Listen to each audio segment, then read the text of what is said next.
বনানীতে বহুতল ভবন FR টাওয়ারে বড় ধরনের অগ্নিকাণ্ডে ভেতরে আটকা পড়েছেন বহু মানুষ।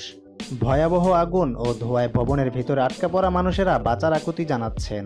তারা বলছেন, ভবনে সিঁড়ি লাগিয়ে আমাদের উদ্ধারের চেষ্টা করুন, আমরা ধোঁয়ার কারণে নিঃশ্বাস নিতে পারছি না, ধোঁয়ায় আমরা মারা যাব, আমাদের বাঁচান। 22 জনকে জীবিত উদ্ধারের কথা জানিয়েছেন দমকল কর্মীরা। বৃহস্পতিবার দুপুর 12:55 এ আগুন লাগে। ফায়ার সার্ভিস বলছে 22 তলা ভবনের 9 তলা থেকে আগুনের সূত্রপাত। 10 তলার একটি অফিস থেকে বেঁচে ফেরা একজন 4 জনের মৃত্যুর খবর জানিয়েছেন। এদের মধ্যে একজন বিদেশি নাগরিক আছেন বলেও জানিয়েছেন তিনি। আগুন নিয়ন্ত্রণে ফায়ার সার্ভিসের 20টি ইউনিট কাজ করে যাচ্ছে। সেই সঙ্গে বিল্ডিংয়ের ওপর থেকে হেলিকপ্টার থেকে বালু ফেলে আগুন নিয়ন্ত্রণের চেষ্টা চালানো হচ্ছে। ছাদ থেকে হেলিকপ্টারে উদ্ধার করা হচ্ছে মানুষদের।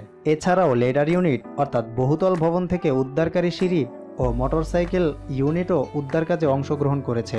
কাজে ঘেরা পুরো ভবনটির বাইরে থেকে কাজ ভেঙে ফায়ার সার্ভিসের কর্মীরা ভেতরকার ধোঁয়া বের করেছেন এবং লেডার দিয়ে আটকা পড়া মানুষদের উদ্ধার করে নিচে নামিয়ে আনছেন।